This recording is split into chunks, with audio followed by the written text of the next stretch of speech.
All right. So one other note, we strive for this to be a safe space. We want people to feel comfortable sharing their story and their experiences, and we want to welcome people's thoughts and perspectives. And so we ask that we all strive to be mindful and respectful of others. We also want to acknowledge that people are in different places in their understanding of digital mental health. And so we welcome any questions that folks might have.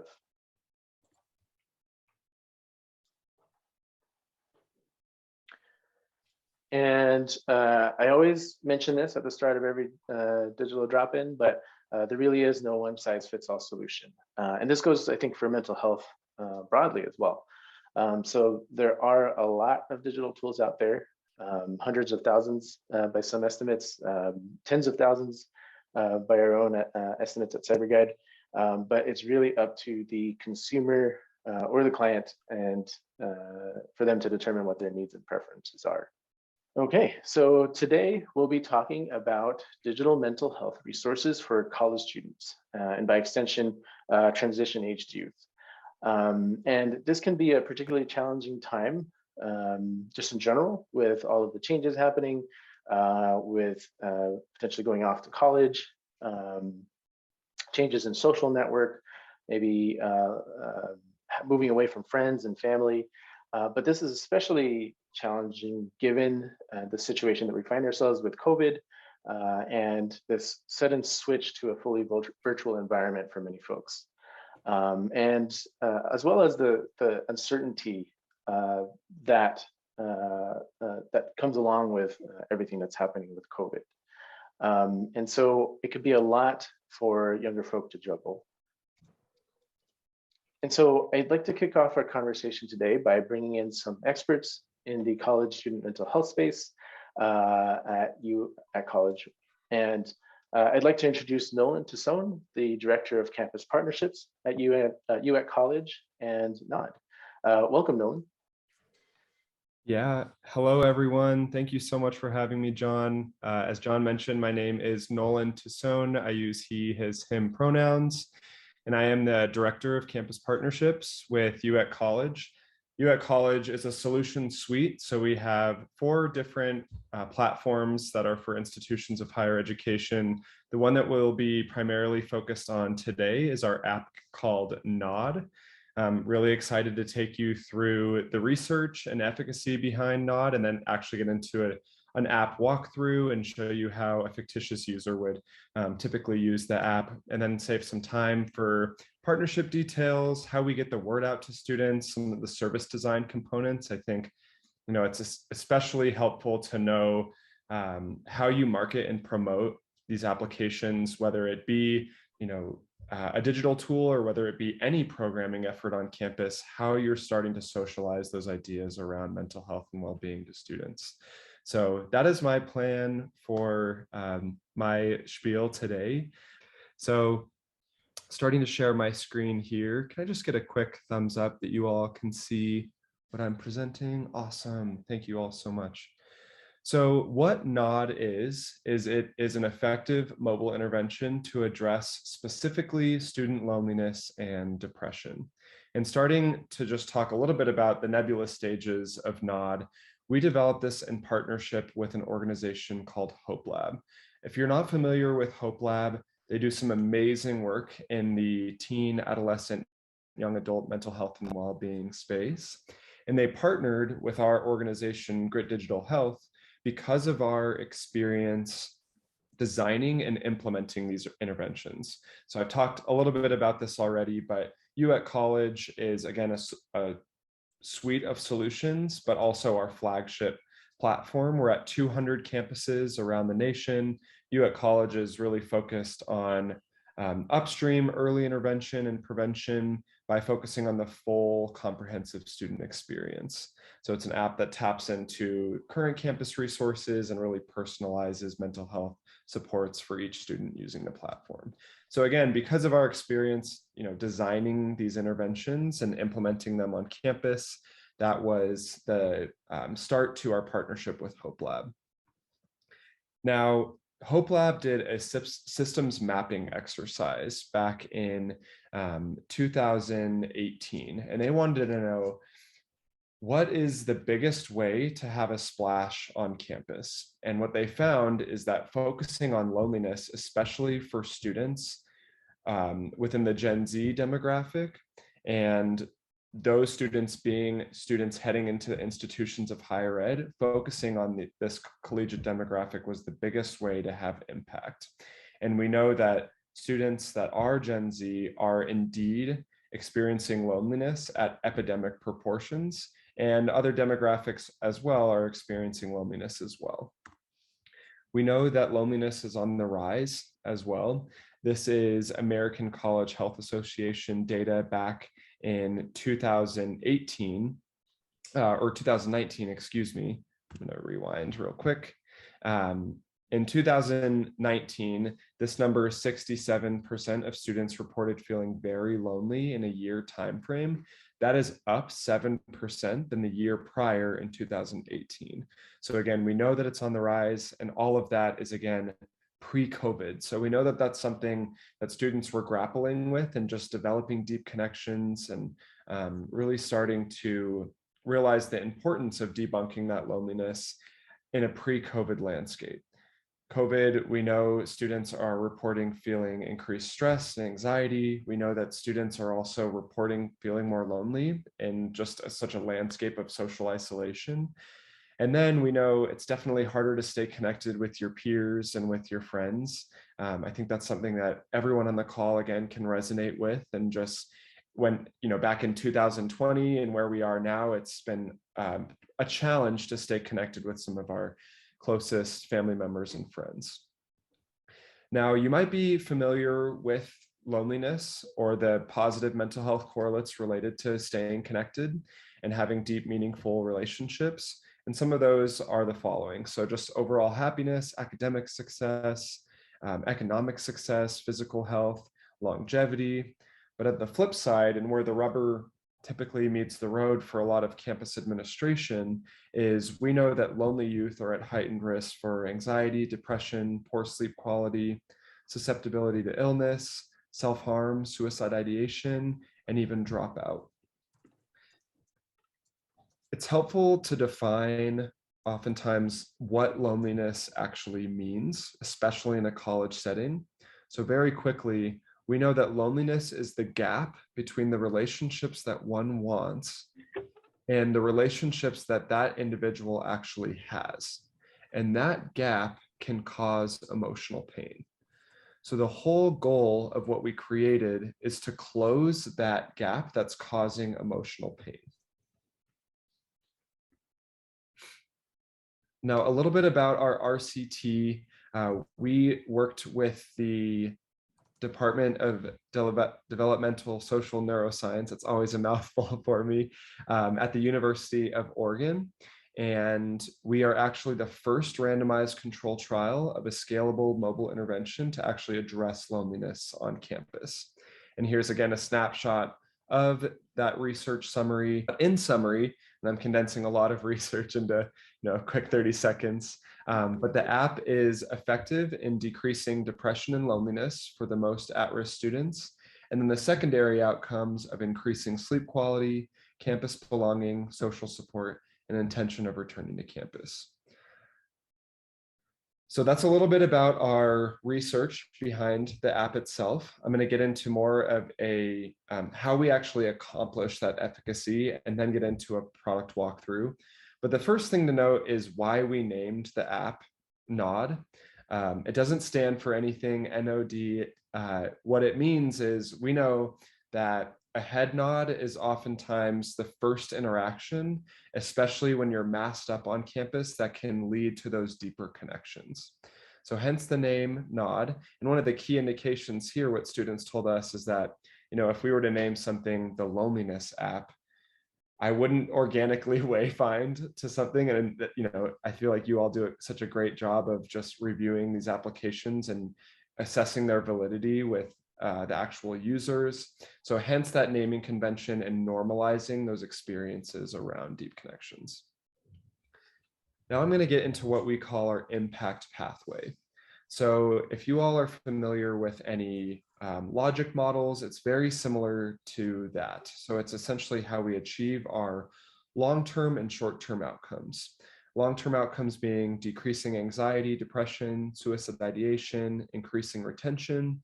And then the short-term outcomes, how we achieve that, is decreasing loneliness and increasing social connection. So that's not rocket science, but how we actually achieve those outcomes are through our psychological targets.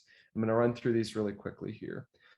So from our research, students told us that there's kind of this myth of magical friendship, right? I'm going to set foot on campus and I'm going to immediately find my group of friends, and establishing deep connections is going to come natural and it's going to be easy. And we know that that's not the case. We know that it takes time, it takes effort, and oftentimes doesn't even happen in that first year experience of really developing and defining those deep connections.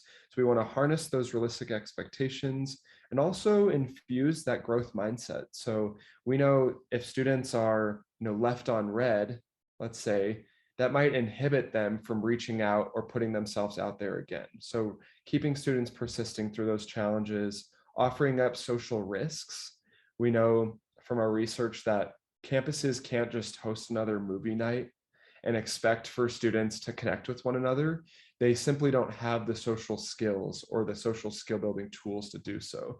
So offering up those risks, offering up those skill building tools.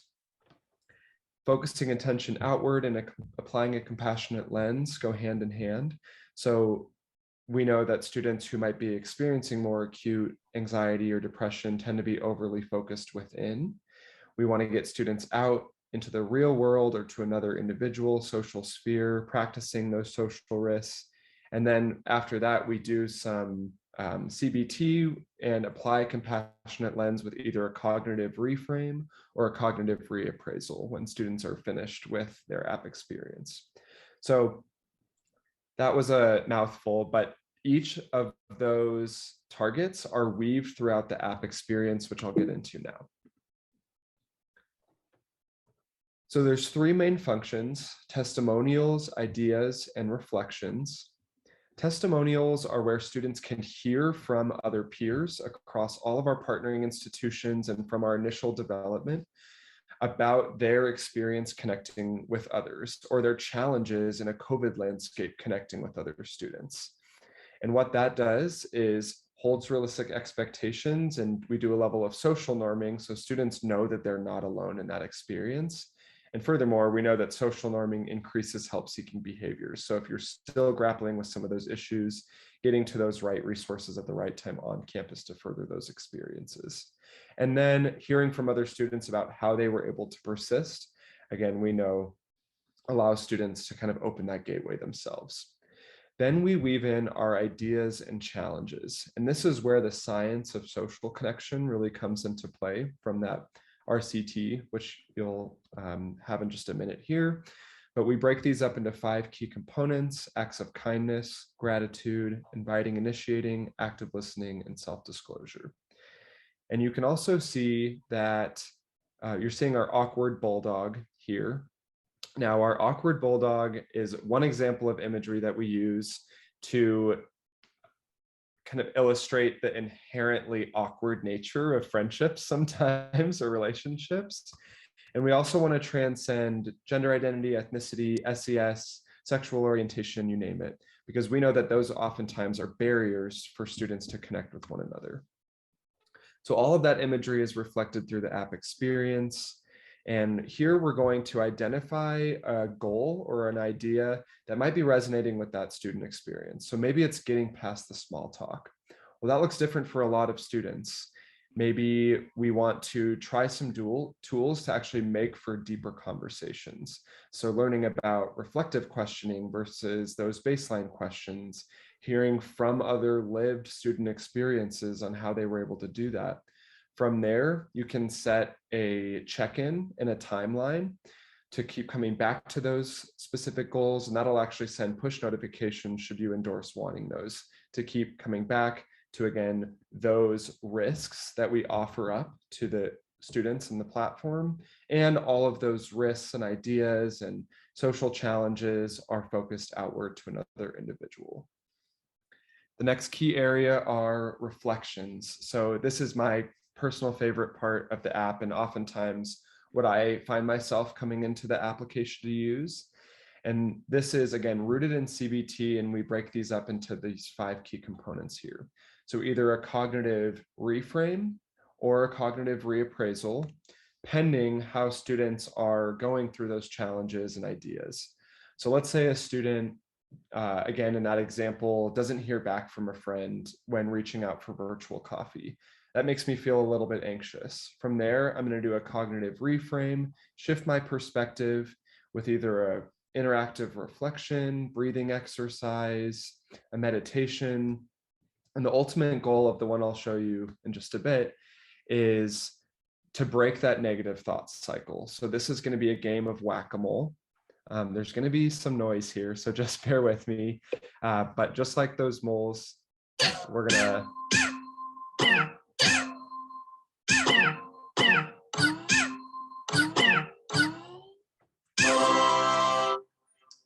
So just like the moles, we're going to whack out those anxieties with the ultimate goal of breaking that negative thought cycle. And again, that's one example of many of the interactive reflections in the platform, that one being a cognitive reframe. But if you have a really positive experience, or you're just having a good day and want to come reflect in the platform, you can really harness that lived experience and carry on. And what that does is gets to our 5th psychological target, applying a compassionate lens. Okay, a few quick details before opening it up for discussion. We were actually named one of Fast Company's best apps and games of 2020 and the best design for social good of 2020 as well. With that comes the actual groundswell of users that we hope to have on campus. So yes, all students have access to this should a campus partner with our organization through a licensing agreement. But then it becomes widely accessible through marketing and promotional avenues for our campuses to roll out. So whether that be, including this on your LMS, or including this in your dining halls or your residence halls with quick conversation cards, or quick posters and stickers, or maybe some digital assets.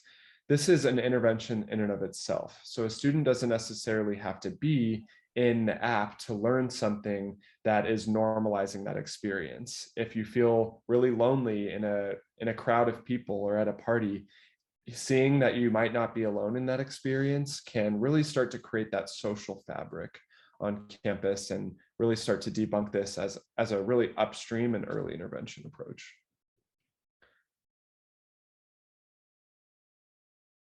Okay.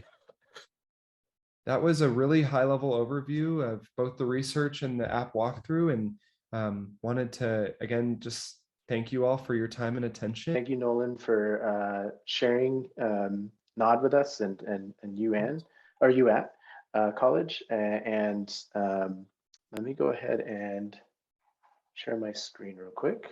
Can folks see my screen okay? Yep. Awesome.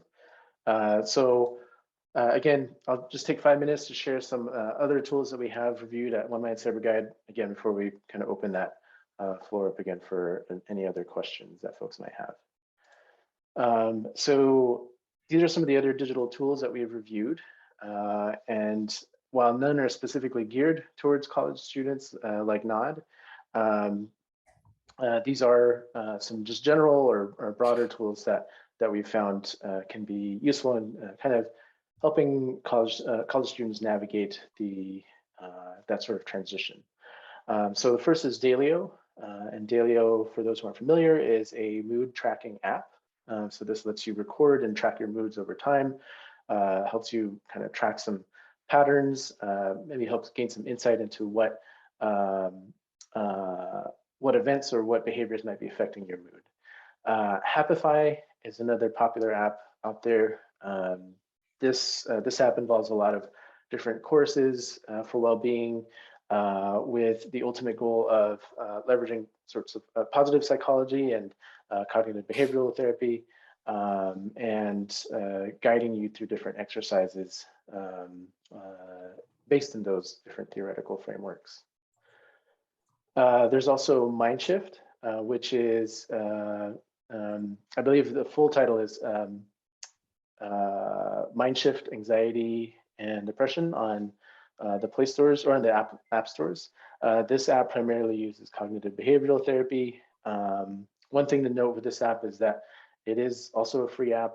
And so for maybe students who might be budgeting a bit more, this could be a useful app in sort of managing some of the symptoms that they might be experiencing. Wobot is I know we might have mentioned this before in this call. Wobot is a artificial intelligent chatbot, and basically, for those who aren't familiar, it's like it mimics like you're talking with a human, so like via text, and it uses that sort of framework or that delivery mechanism to deliver different behavioral and mental health interventions. Again, this one's also based in cognitive behavioral therapy, so a lot of the cognitive reframing that Nolan had mentioned earlier, that shows up in this app as well. And very similar to Wobot is WISA, also based in cognitive behavioral therapy. This app also has a few other features as well. One of those being a connection with a therapist. And it's worth noting that WISA, there is a cost behind it, but there is also, again, a few more features in addition to Wobot. Headspace, I think there's a lot of people that will be familiar with this app. It's one of the most widely used meditation apps. Headspace and Calm are two of the most widely used meditation apps. So these apps basically coach you through meditation exercises and how to meditate and really build your own meditation practice. There's a lot of new programs being added on the regular, so I definitely recommend checking it out if you haven't in a while. And I think for students, there's actually a discount happening right now for Headspace. I think they brought the cost down to $9.99, if not free for some college students. Yeah, just one of those meditation app resources that is always sort of a steady go-to. Smiling Mind is also a meditation app, very similar to Headspace, but it is offered free, completely free, I think, for the users. After they download the app, they kind of choose their different age range. So this is more broadly targeted, so not just for college students, again, just like the rest of these apps, really. Again, this app is one of the free apps that are out there for college students. And just a note too, kind of piggybacking off of what Nolan had mentioned about sort of the different college resources that are out there, it's worth also checking with your college, if you're a student, with your college to see what resources they offer on campus. Oftentimes I've been seeing, actually I've been seeing a lot more lately, resources like NOD and You at College being offered directly through the colleges themselves, and really, again, as that tool for students to really quickly and easily access, especially given how great the mental health needs are for a lot of these college communities. So really recommend checking out what your university or college has to offer as well, in addition to the tools we've mentioned. I will go ahead and just drop my email if anything comes up after the fact, and just feel free to reach out. I'm happy to be a resource moving forward for everyone.